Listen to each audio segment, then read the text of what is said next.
today we're going to talk about lock picking for emergency exigent situations. You just lose the key for your lock for whatever reason, and for survival purposes. Should something like a total economic and social collapse in the country happen and you need to gain non-permissive access to whatever. So whatever the situation arises. So just a quick little Tradecraft thing on this. And I highly suggest going and checking out the Lockpicking Lawyer.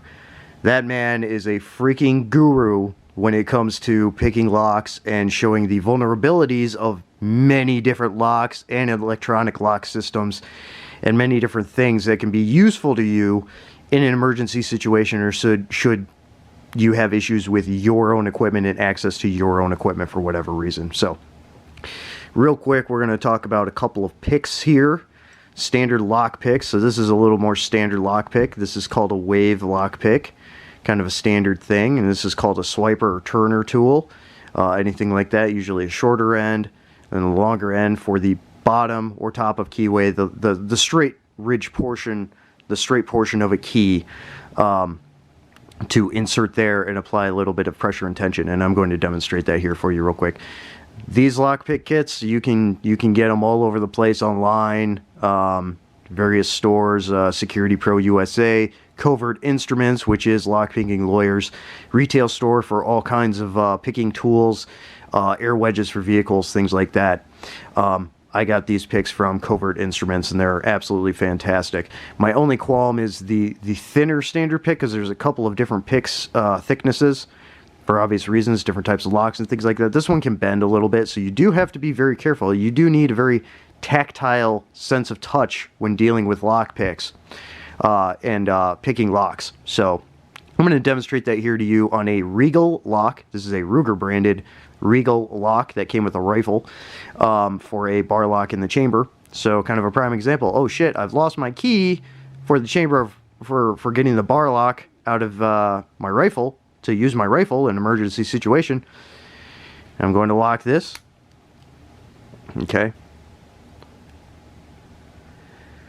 Okay, so now you gotta look out for the shroud here. Okay, I'm gonna insert the tool in the keyway, the turner tool. I'm gonna turn it to the side a little bit. This might be a little bit easier for you to see. I'm going to use the wave, the ridge pick, the wave pick, and slowly start working my way in, applying a little bit of pressure with the turner tool. Again, this is a very tactile skill, so you need to work past that. Get in there.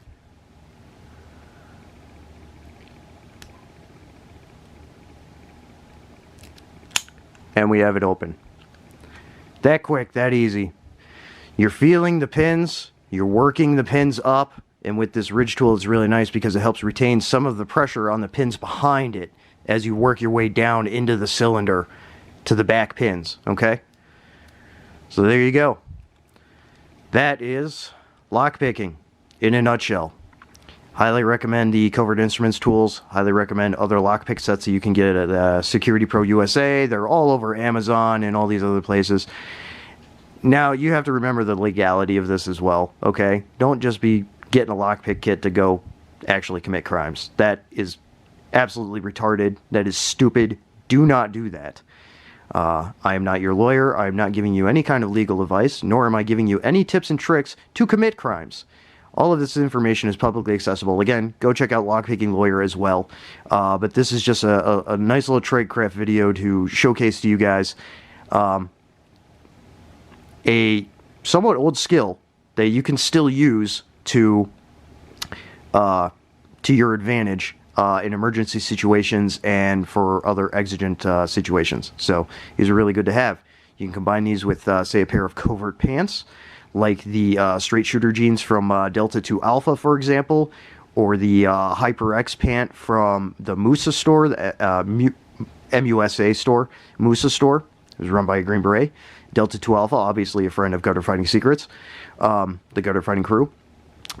So you can go check those out, but you can use those in tandem with these, you know, for covert concealment. They have inserts inside the pants and all kinds of nice covert configurations to carry lockpick kits like this should a situation arise where you have to bug out, or just as part of your EDC for emergency situations, whatever the situation may be. So those are just some examples, some theoreticals. So there you go, guys.